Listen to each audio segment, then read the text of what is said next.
구약 시대에 예언자들은 일상적인 그런 이야기를 전하러 다니는 그런 사람이 아니었습니다. 그들은 하나님의 말씀을 직접 받아서 전달한 그런 전달자의 역할을 했습니다. 하나님의 종이 된다는 것은 가치 있는 어떤 것을 전달하여야 할 임무를 가지게 됨을 의미합니다. 하나님을 위해서 얘기하는 사람은 가볍게 얘기해서는 안 된다는 것입니다. 그래서 하나님 말씀을 지니고 있는 이 하나님의 진정한 종들은 기꺼이 그리고 즐거이 하나님의 그 말씀의 짐을 늘 부지런히 날라야 됩니다. 그래도 우리도 역시 말씀에 따른 짐을 우리는 늘 가지고 있습니다. 우리가 그것을 지려고 하지 않는다면 그때부터 더 큰 고통이 따르게 된다는 것입니다. 그래서 하나님 말씀을 전하는 사람과 받아들이는 사람에게 짐이 될 수 있습니다. 하나님의 말씀은 그것을 받아들이는 사람에게 짐이 되는 것은 전도자가 하나님 말씀을 자기의 영혼 속에 강력하게 받아들이지 않는 상태에서 복음을 전하기 때문에 발생하는 그런 짐이 된다는 것입니다. 진정한 설교는 어떤 것이냐면 마치 지하 깊숙한 곳에 지하 깊숙이 안전하게 보여있는 그런 우물물을 이렇게 품어 올리는 것과 같아야 하는 것입니다. 지하에 있는 그 물을 품어 올릴 때마다 그 물은 항상 신선합니다. 차갑습니다. 그리고 그 물은 우리에게 생명이 넘치게 되죠. 썩지 않은 물입니다. 그래서 진정한 설교는 이와 같은 깊은 우물 속에서 깊이 이렇게 빨아 올리는 것처럼 그 물이 흘러 넘쳐야 됩니다.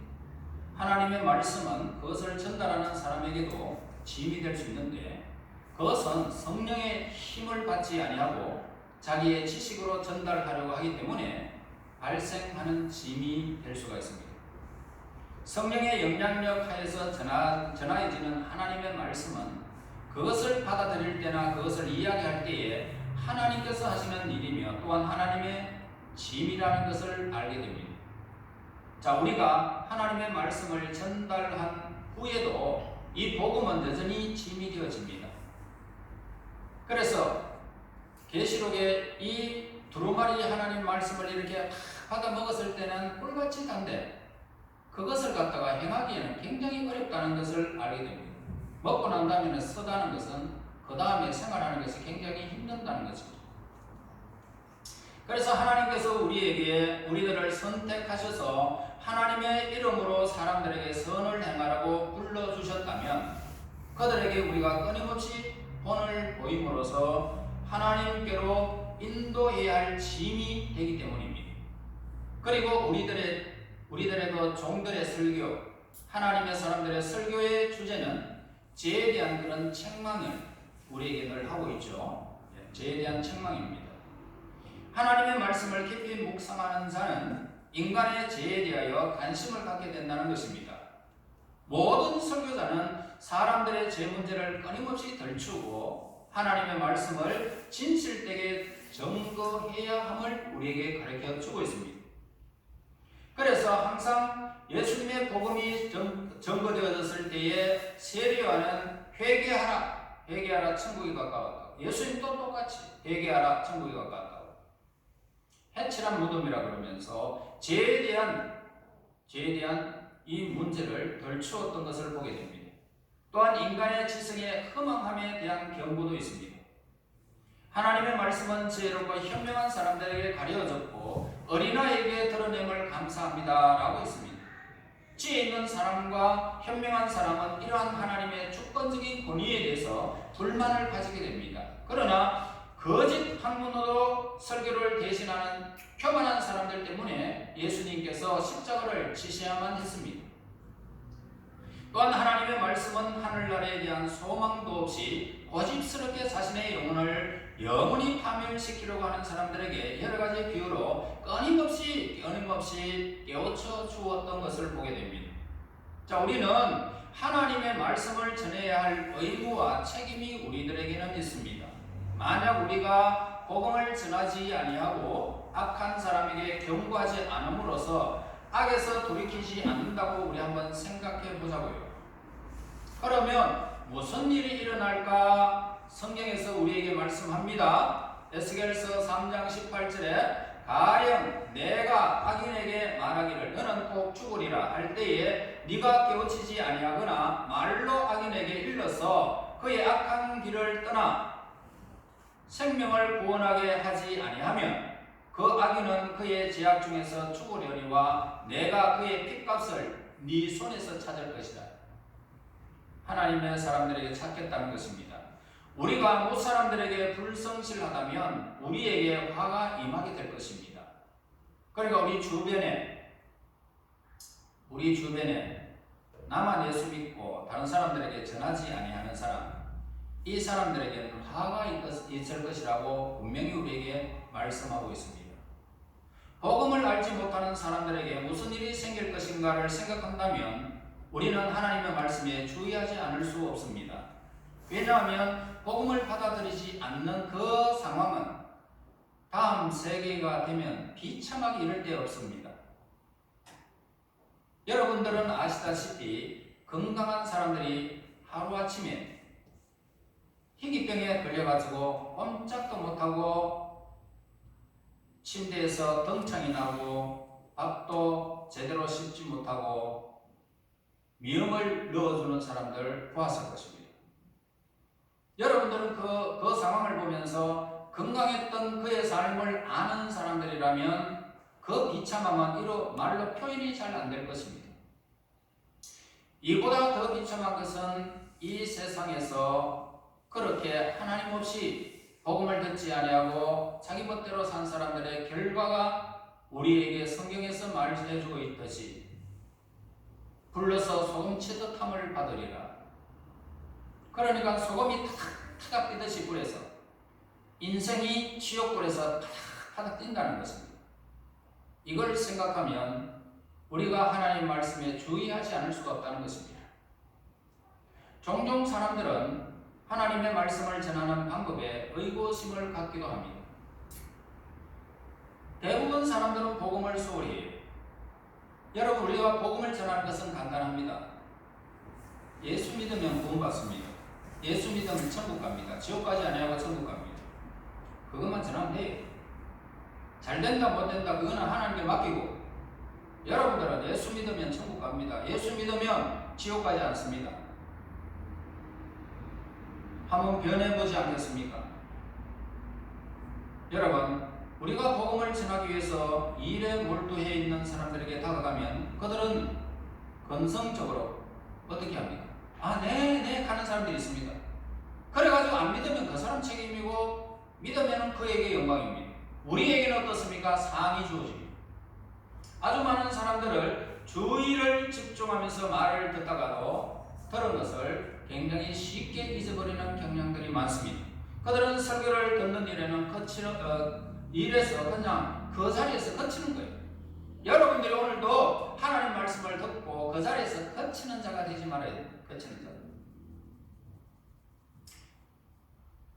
설교자는 노심초사 예를 쓰면서 영혼을 구원하려고 하는데 오늘 그렇게 듣고 잊어버리는 자가 된다면 얼마나 허무하겠습니까? 하나님 말씀을 전하는 사람들은 도무지 복음을 받아들이고 하지 않는 사람들 때문에 지금도 고역을 치르는 거예요. 설교하는데 졸고 설교하는데 아무런 감각도 없다면 이런 사람들 때문에 고역을 치른다는 거예요. 설교자들. 그러나 어떤 인간의 어떤 고통도 예수님 십자가의 사건에 비하면 아무것도 아니라는 것을 저는 깨달고 있습니다. 이 복음 전파의 사역을 감당할 때 따르는 어려움을 우리 자신의 힘으로 해결하고 들지 말고 하나님께 우리가 늘 기도하면서 해결해야 됩니다. 하나님, 나는 복음을 받아들일 때에 그 말씀의 능력이 나에게 임하게 해주십시오. 그리고 기도함으로써 하나님의 능력이 우리에게 임하여 그 말씀의 비밀을 깨달은 자가 되어야 되는 거예요. 그리고 우리는 그 말씀에 깨달았다면 실천해야 되겠죠. 자, 이 본문에서 사냥하는 예수가 당한 운명에서 우리는 헛된 이상을 품는다는 것이 얼마나 위험한지를 우리에게 오늘 본문에서 말씀해 주고 있습니다. 또한 우리는 인생의 중요한 순간에 무용한 능력과 말뿐인 참여와 눈물을 괴로움을 우리는 우리에게 가르쳐주는 것을 알 수 있는데, 야곱의 생애 보세요. 너무나 많은 사건이 그에게 있었습니다. 그의 성격은 너무나 다양하게 묘사되어 있기 때문에 완전히 분석해 내기는 참 어렵습니다. 그렇지만 우리는 매일 살아가는 날 동안 악이 아니라 선을 택하고 우리의 마음과 생명을 하나님께 드리려고 노력하는 데 있어서 본문의 말씀을 우리에게 도움이 될 것입니다. 자, 2절과 3절 보세요. 여호와께서 이르시되 내가 너희를 사랑하였노라 하나 너희는 이르기를 주께서 어떻게 우리를 사랑하셨습니까? 하는도다. 나 여호와가 말하노라. 에서는 야곱의 형이 아니냐? 그러나 내가 야곱을 사랑하였고 에서는 미워하였으며 그의 산들을 황폐하게 하였고 그의 사는 걸 광야의 이리들에게 넘겼느니라. 자, 이 말씀에 대해서 우리는 본능적으로 거부감을 느끼게 됩니다. 왜 거부감을 느낍니까? 우리는 은밀한 계략과 노예 근성을 가지고 있는 동생보다는 현실적으로 솔직하고 용감한 형이 마음에 든단 말입니다. 그러나 성경의 모든 말씀과 그 후에 전개되는 그런 수세기 동안의 인간의 역사에서 이 판결이 옳았다는 사실을 우리는 우리에게 입증해 주고 있지 않습니까? 자, 히브리 민족은 어떻습니까? 히브리 민족은 어떤 다른 민족보다 아주 위험이 있고 고귀한 도덕법을 실현했고 인생의 가장 크고 가장 장엄한 목적은 바로 문화가 아니라 올바른 행동임을 그들은 알았던 것입니다. 왜 유대인들의 성품 중에 가장 나쁜 결점을 가지고 있는 듯이 보이는 야곱보다 남자고 용감한 형보다 사랑을 받았는지 우리 한번 또 생각해 봐야 됩니다. 우선 다음에 두 가지 해결책은 옳지 않다는 점을 분명히 하고 넘어가야 되겠습니다. 어떤 사람은 예정설과 하나님의 자의적인 법이라는 광범위한 그런 토대에서 문제 해결을 시도하는 사람들이 있습니다. 그리하여 자유와 의지와 운명에 대한 우리의 이해를 혼란을 초래하게 만드는 것입니다. 또 다른 사람은 우리는 단지 토기장이의 손안에 있는 진흙이고 하나님께서 우리를 하나님의 뜻대로 다루신다는 말로서 충분하다 그렇게 생각을 합니다. 또 어떤 사람들은 주장하기를 우리는 야곱의 죄가 비록 악하기는 하지만은 그것을 판단하지 말아야 된다라고 합니다. 왜냐하면 성경에 그의 행위가 명백히 정죄되지 않았고 하나님의 지시에 의해서 그렇게 행동했을지 모른다라는 것입니다. 이 두 가지 주장은 모두가 잘못된 것입니다. 첫 번째 해결책이 뭐냐면 신승모독죄라고 할 수 있고, 두 번째 해결책은 인간을 비참하게 이를 데 없이 보는 그런 관점이라고 단정지을 수 있습니다. 그래서 하나님은 야곱을 선택하셨다면 그것은 야곱의 진정한 성품이 하나님의 선택에 합당하였기 때문에 그를 선택한 것입니다.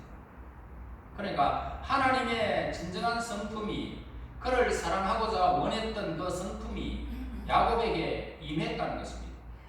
나타난 것이죠.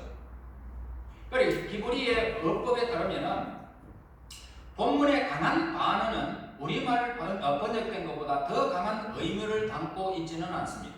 단지 에서는 동생에 비하여 하나님의 인정을 받지 못했다거나 그럴 자격이 덜하다라는 것과 이 말에 약간 강하게 표현하였을 그런 따름이지, 잘못되고 비열한 행위는 우리들에게 아주 혐오스러울 수가 있다 이 말입니다.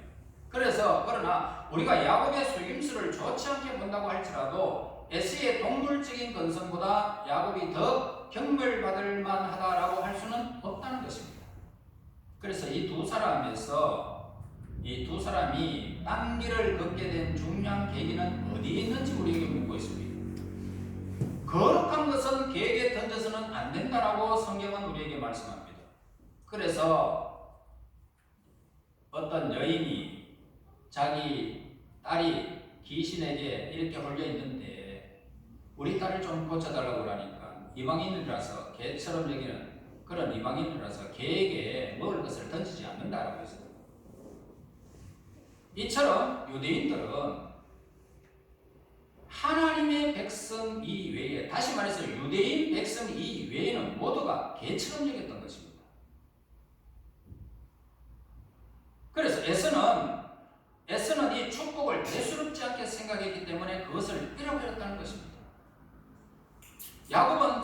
대하여 고귀한 축복을 열망하였기 때문에 축복의 조건을 차지한 것입니다. 사람들은 제대로 자기가 바라는 것을 얻는 법입니다. 그리고 절대적인 가치를 두고 목표로 한다면 반드시 성취되는 것입니다.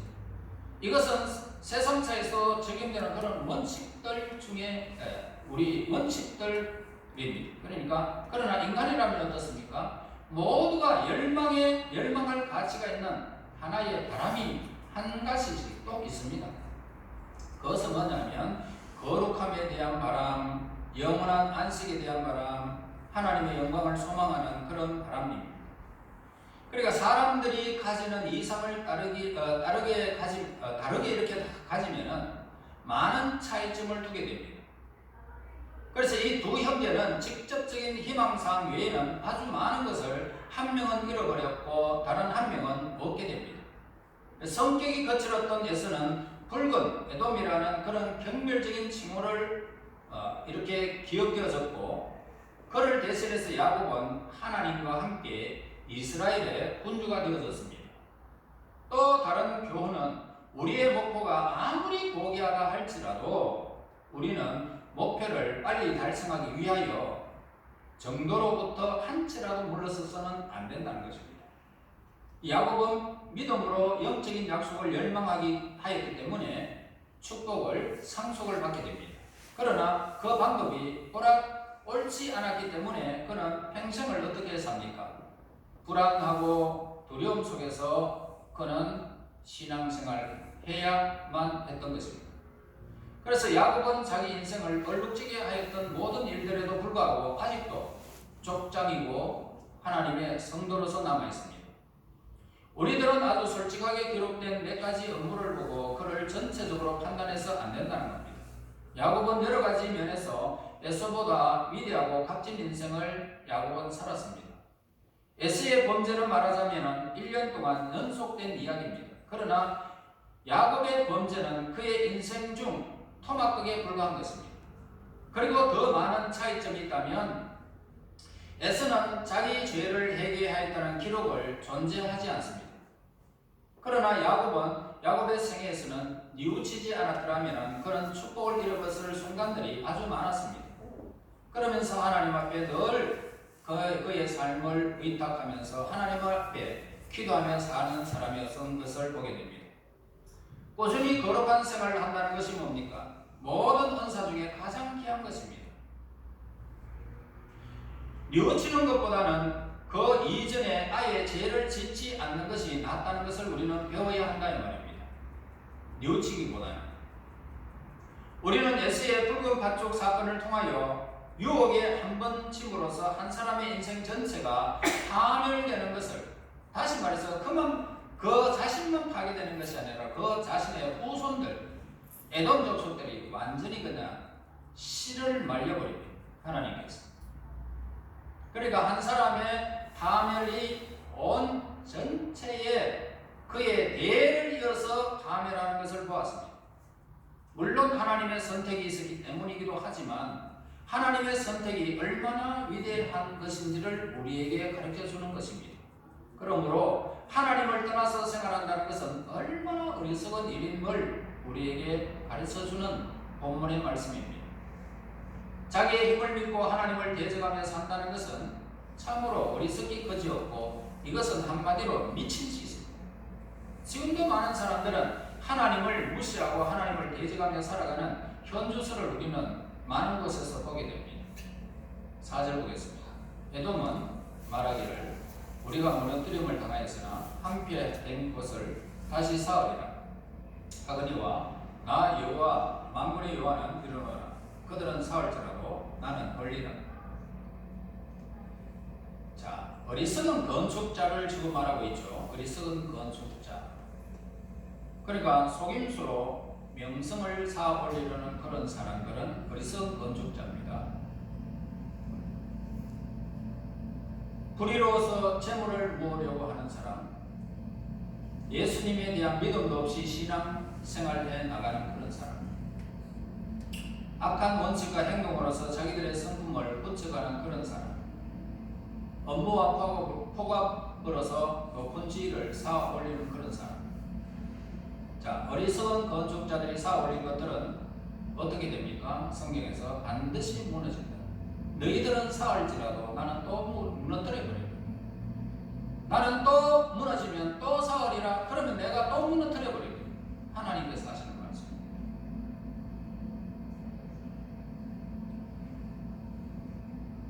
하나님을 대적하는 사업에는 저주가 있다는 것입니다.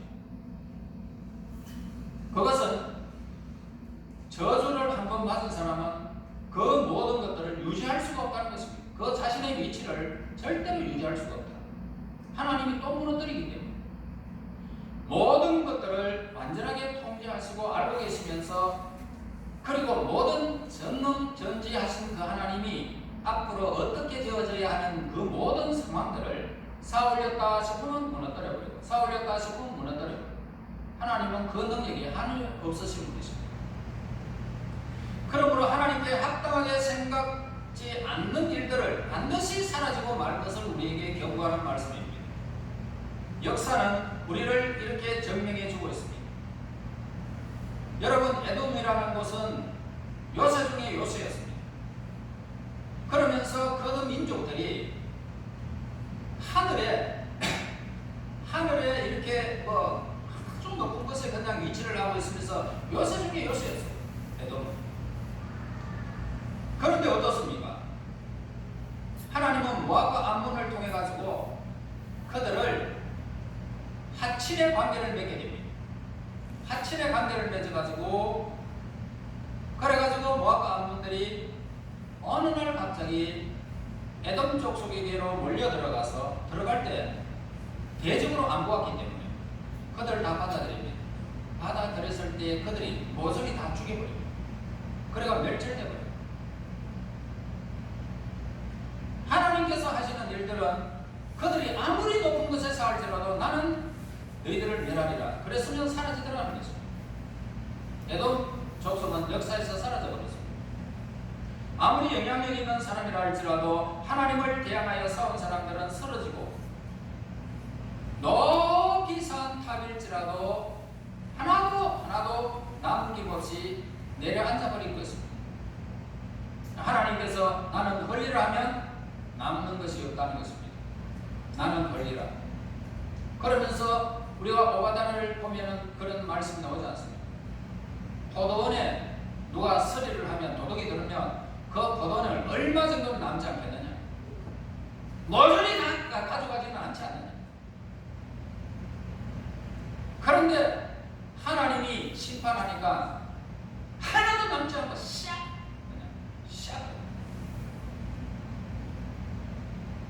그래서 하나님이 헐리라 그러면 사부서진다 이거예요. 우리는 하나님의 도우심과 복을 우선하지 않고서는 아무 일도 시작해서 안 됩니다. 하나님이 일하는 것이 하나님께 복이고 나에게 복이 되겠습니까? 하나님이 원하시고 하나님이 기뻐하는 일들입니까? 그래서 묻고 하나님께서 우리에게 하시는 일이라고 확신되어진다면 그 복을 여러분 끊어갈 길이 없습니다. 어느 누구도 여러분 대적할 수가 없습니다. 하나님의 선택을 입고 예수님 안에서 성령의 역사하심을 따라 쌓아 올라가기만 하면 어떨까요? 영원히 무너지지 아니하는 건축물이 된다는 것입니다. 나는 야곱을 택했다 그러면 그 야곱은 복을 받는 것입니다. 나는 예수를 그렸다 그러면 예수는 저주를 받는 것입니다. 여러분, 저와 여러분이 이제 예수님 안에서 성령님 안에서 그 능력으로 온전히 세워져 가야 할 것입니다. 하나님이 우리를 세우리라라고 하는 이 언약의 말씀 안에서 우리는 그 믿음 안에서 세워가야 할 것입니다. 거룩함을 유지하는 것이 우리에게 복입니다. 죄를 짓고 뉘우치는 것보다는 거룩함을 유지하는 것이 우리에게 복입니다.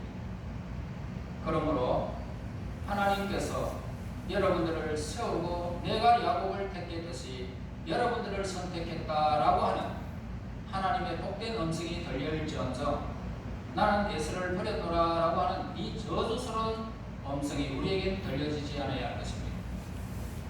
믿음으로 우리가 하나님 말씀을 받았다면 그 말씀을 따라서 우리가 세워지고 영향력을 발휘하게 된다면 여러분들은 의인의 반열에서 하나님이 선택된 그런 이스라엘의 복이 여러분들에게 임할 것이고, 그리고 하나님을 대적하고 모든 것들을 잊어버리고 세상 속에서 그냥 내 멋대로 살게 되어진다면 여러분들은 똑같은 저주의 음성이 들리게 될 것입니다. 복을 받았지언정 저주스러운 음성을 듣지 아니하고 거룩함을 유지하면서 야곱에 걸어갔던 그 길을 저와 여러분이 걸어가서 하나님께서 여러분들에게 복이 되리라 라고 하는 이 음성의 주인공들이 되시기를 예수님의 이름으로 축원합니다. 하나님 은혜 감사합니다. 주 예수여 우리를 도우시옵소서. 성령님이여 우리를 도우시옵소서. 하나님의 말씀 앞에 우리가 거룩해지기를 원합니다. 새롭게 되어지기를 원합니다. 하나님, 우리를 선택한 것이 후회되지 않기를 간절히 소원하며 믿음으로 믿음에 이르기를 원합니다. 한 주간 동안도 하나님께서 허락하시는 귀한 날들을 선용하며 복음의 아름다운 때를 맞이하여 이 땅에 주어진 하나님의 백성의 도리를, 의무를 잘 감당하여 하나님 앞에서 수많은 사람들에게 예수 그리스도의 증인으로서 온전히 살아가 그 영광을 하나님 앞에 드리며 이제 하나님께서 약속하신 언약의 야곱의 그 줄기가 되어져서 하나님께서 선택한 것이 영광이 되어지게 하시고 삶의 즐거움이 되게 하시고 하나님의 삶의 열매가 될 수 있도록 온전히 하나님의 선택된 백성으로서 살아갈 수 있도록 인도하여 주시고, 내가 너에게 복을 주마 라고 하는 이 언약의 주인공들이 될 수 있도록 인도하여 주시옵소서. 예수님 이름으로 기도하옵나이다.